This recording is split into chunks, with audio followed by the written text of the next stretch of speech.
I can't do the finger rap, but hey everybody! There you go. Welcome to our spoiler-filled, and popcorn belches-filled geek out for Jurassic World Fallen Kingdom. So, just remember, this is spoilers. We're not really reviewing. We're just going to talk about what we loved and what we didn't. So if you don't want spoilers, get on out. You've been thoroughly warned. We're trying a new system reviews. I will have a no spoiler review. I don't know what comes out first, but here we go. Okay, spoil the shit out of this thing, lady. Oh my god, so the aliens come and right, that was so weird. No, well, I'll start with this. I don't know where to start at, man. I'll start with this. So, it's pretty predictable. Clones stick together? Yeah, there is one, again, we'll go to it. I was gonna save it a little bit, but yeah, the one big twist is that the little girl's a clone. Hopefully that's set up for a future story, though. I don't feel like that really went anywhere. I am, in all honesty, I think that was, I told you my ring. Yeah, well, we'll get undercover here in a minute. But I think it was that whole, the adults were smart enough not to actually ultimately let the dinosaurs out at the end. Yeah. But you had the little girl who's a clone that's going like, they're like me. Yeah, so I did appreciate that because I was like, oh, if Bryce Dallas Howard lets him out, that pisses me off because it's like, yeah, screw humanity, let's save these animals, you know? It's like, you gotta take a stand somewhere. Yeah. They did really good though with the horror. I do appreciate the horror they brought back to this, but so much writer's convenience. Yeah, there were some really good jump scares. Effects were great and all that. But it made me sad Arlie Ermy passed away because the main hunter bad guy dude would have been, he was good, but Arlie Ermy would have been amazing. He's like the drill sergeant from Full Metal Jacket and all that kind of stuff, yeah. Oh, yeah. And again, there was, but you knew that guy was going to turn on Owen. You knew, and again, some of it's the trailers did give away a little bit. Because I had seen that part where they wash up on shore and she's like, oh, they lied to us. It's like, yeah, no doy, lady. What'd you think was going to happen? But I do love the ending that they sold off a bunch of dinosaurs across the world and you're seeing the dinosaurs start to infest our world. And, you know, Jeff Goldblum being like, welcome to Jurassic World. Because if that's what they do for part 3... Chris, I have to wonder how the dinosaurs are going to fare around in a not tropical environment. Yeah, that could be an element. I think a good winter will take out a lot of them. Yeah, this is very possible too. But then again, life finds a way. And again, I wish they hadn't shown you Jeff Goldblum in the trailers though, because what you saw of Jeff Goldblum in the trailers is all that's in the movie. Nothing else. Yeah. There is a post-credit scene. It's pretty cool. It's just more of setting up that, you know, the dinosaurs are taking over because they're on what you think's the Eiffel Tower, but it's actually Vegas. So it's like, oh, that's cool. Yeah. That was it's like you're hoping for Mad Max. Yeah. I just kind of want like a post-apocalyptic. It's years later and the dinosaurs have populated and taken over. See, that would be so unrealistic though, because you know, if you properly mobilize your military, the dinosaurs don't reproduce that fast. Well, it's also funny. I was gonna say. Right, like bringing dinosaurs back to life is completely realistic, and then I thought, oh shit, actually, they're doing that. Ready to bring a mammoth back. Yeah, so I was like, oh yeah, I guess it is realistic. But yeah, I felt like too. The thing is, if you're gonna bring dinosaurs back, why bring back any of the big things that will eat you? Yeah, I feel like Chris Pratt though, like his character, the Owen Grady character, was just nothing there this time. If it wasn't Chris Pratt playing him, he would have had no charm. There's like nothing built into the actual writing of the character. Nobody had character arcs. Sorry, the rain, man. I know. Let's step under here for a second. All right. No, I loved it in the T-Rex bin when he gets kind of pinned up against the side and just goes... I'm okay. I know, every time we saw that in the trailers, though, that's what I kept thinking was that little kid in the Minion costume.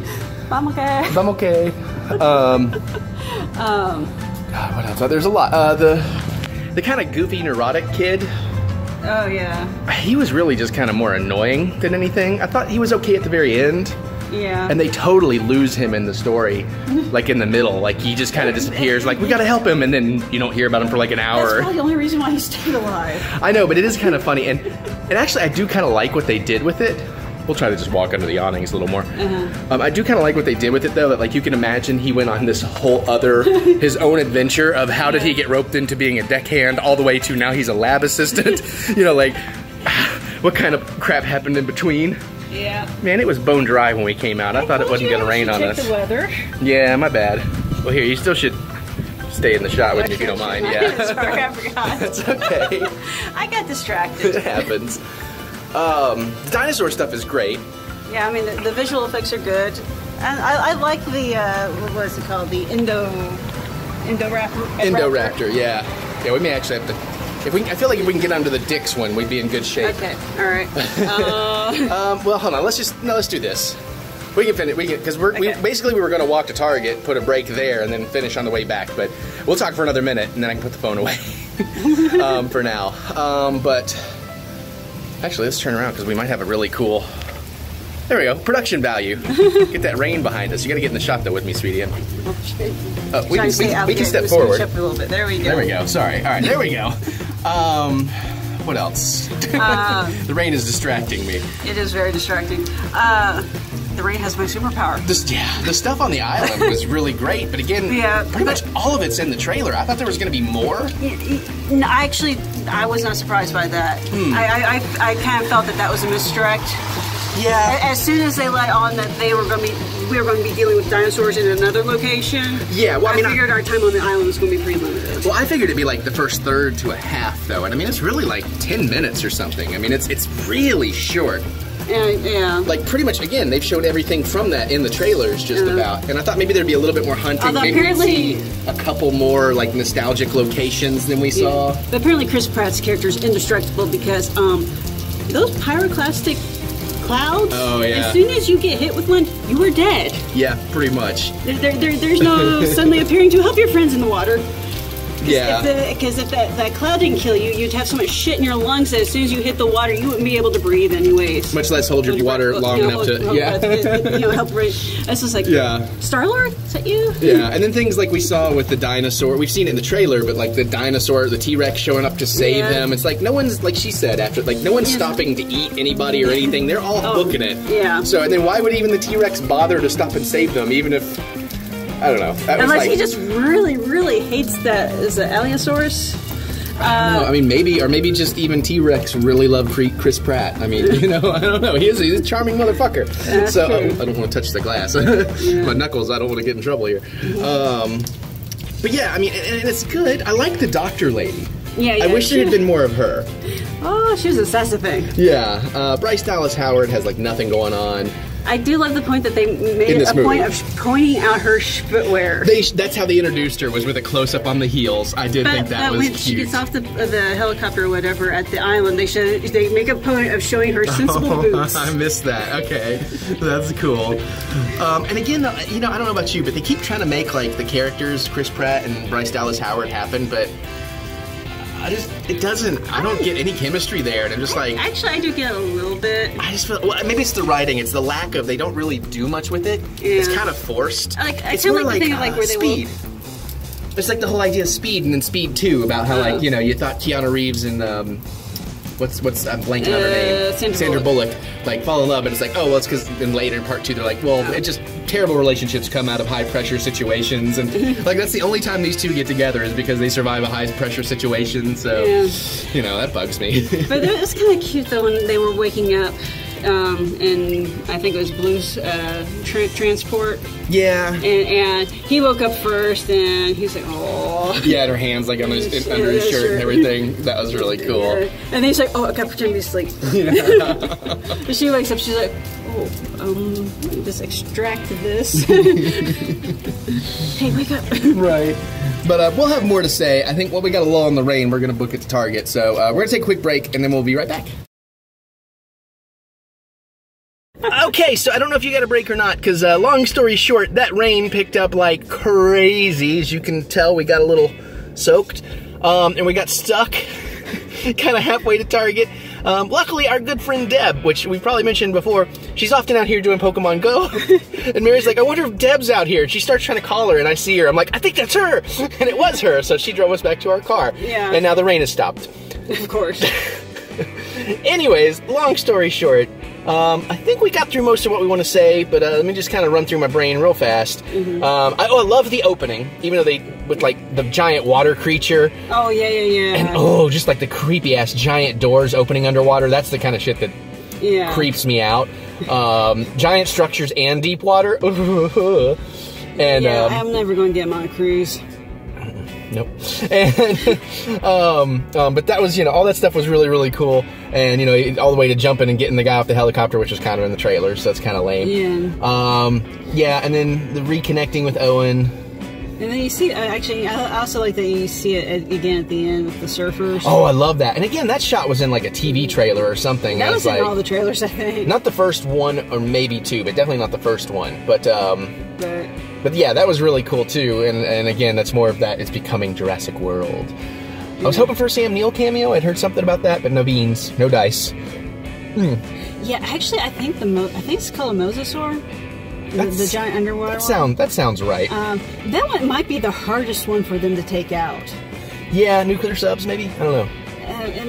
It's or is he going to be... I think it's more maneuverable than a sub, though, which may make it difficult. Yeah, I was just... now I'm thinking of a Subway joke with monsters. I don't have one. I was just trying to think of one. It's like $5 footlongs because he's eating subs. Womp womp. But yeah, all that stuff was really cool. John Hurt, I guess, was the old partner. I mean, I thought John Hurt died. Maybe that's not John Hurt. I know who that... Like, I recognize that actor, but I couldn't place who it was, and I didn't catch it in the credits. Oh, yeah. So, but anyways... No, I'm pretty sure that wasn't the War Doctor. Yeah, nothing... No. Oh yeah, that's not John Hurt, then. That's... that's not who I was thinking. Anyways, it's in the credits. Y'all know.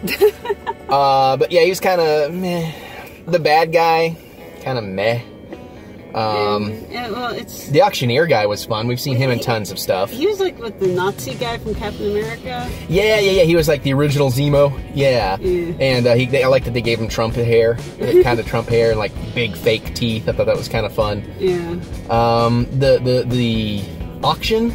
Yeah. That was kind of neat.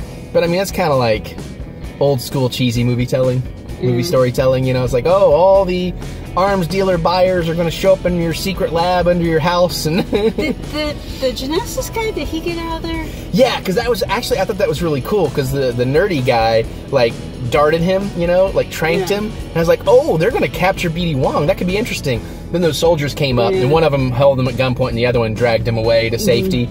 Because you need him for part 3. Yeah.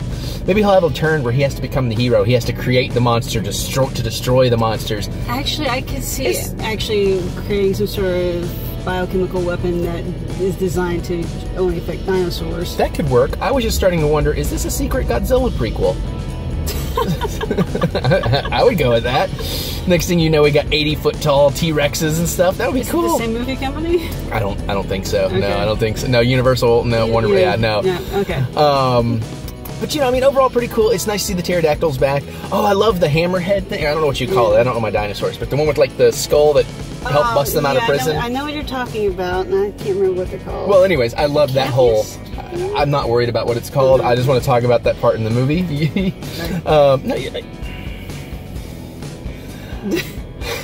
She apologized too much. But I still love her. She's cute. And a bunch of other reasons that just sounded wrong. It's like, I love her because she's cute. Okay. Damn your derailment power. I didn't do anything this time. See just how powerful you are. You don't even know when you're using it.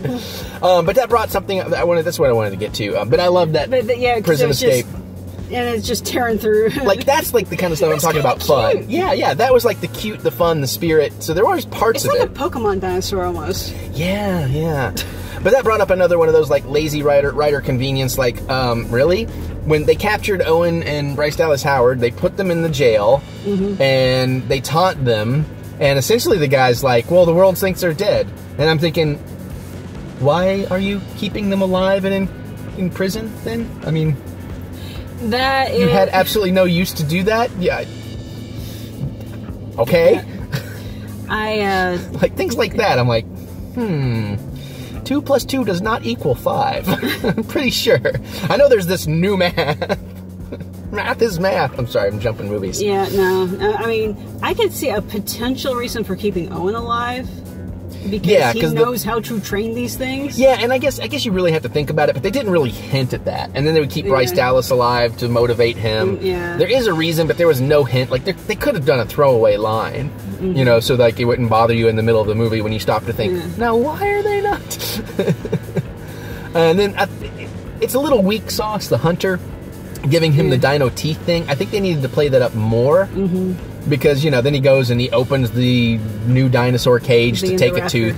And all that stuff is really cool, but I feel like, okay, I see why you set that up, but... One of my favorite things, though, was the Indoraptor playing dead. Oh, yeah, that was really cute. That's what I'm saying. That sequence was great. I just don't think they set up the teeth thing enough. Because by the time you got to that, it took me a minute to remember, oh, okay, I know why he's doing this. You know what I mean? It wasn't established that well.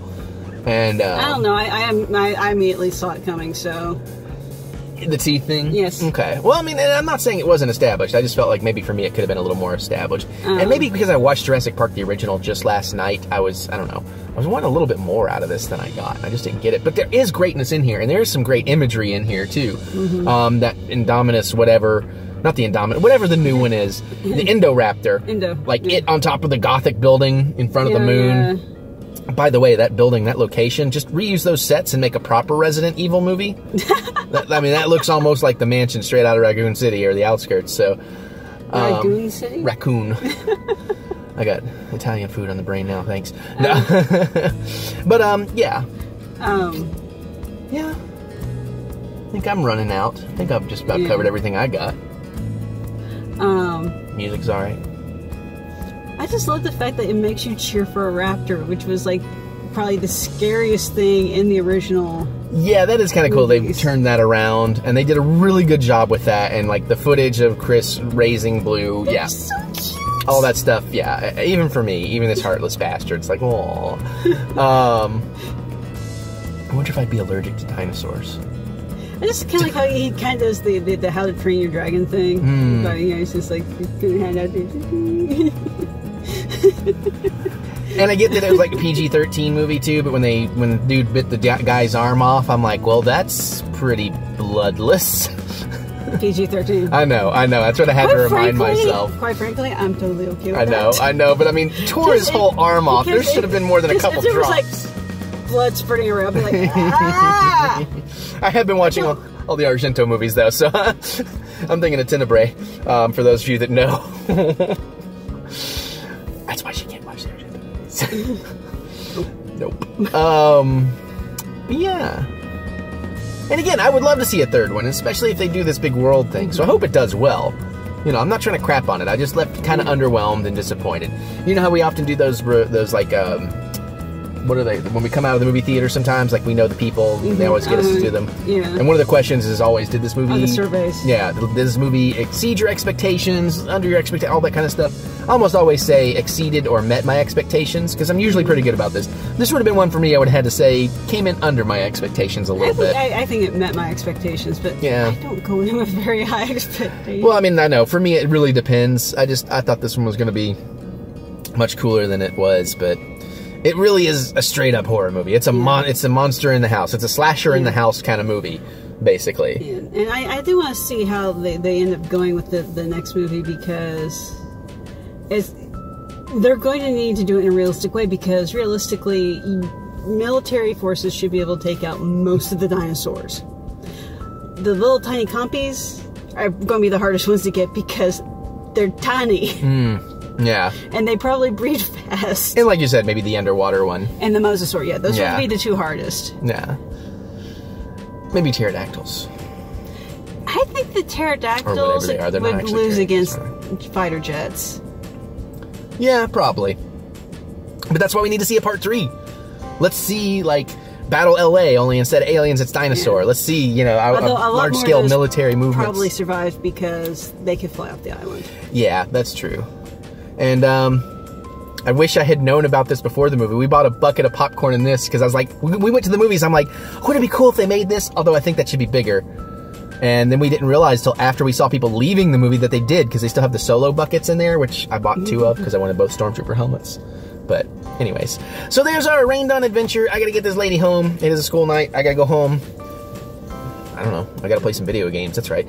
I know, no, for real. I got a couple more I gotta play for that unboxing. So hopefully you guys enjoy this. We're trying to mess around with the format a little bit. I like this because she loves to do the spoilers and hates doing the non-spoilers. So I figure we can still do our spoiler geek outs. We'll start doing those right after the theater. And then, you know, I'll go do a non-spoiler review, hopefully. Hopefully the next one will be a little drier. Yeah. But anyways, let us know. This is spoiler talk, so talk away, spoil away in the comments. What's your favorite part? Do you agree? Do you disagree? What are your ups, your downs, your criticisms, your all-arounds? Check me out on the Stardust app, TheEricButts. Click that thumbs up button. Give us that thumb of encouragement. We do love to be encouraged. Everybody thank Deb for saving us from drowning. Yeah. And I guess we're going to get out of here and go watch some more stuff. So we'll see you all later.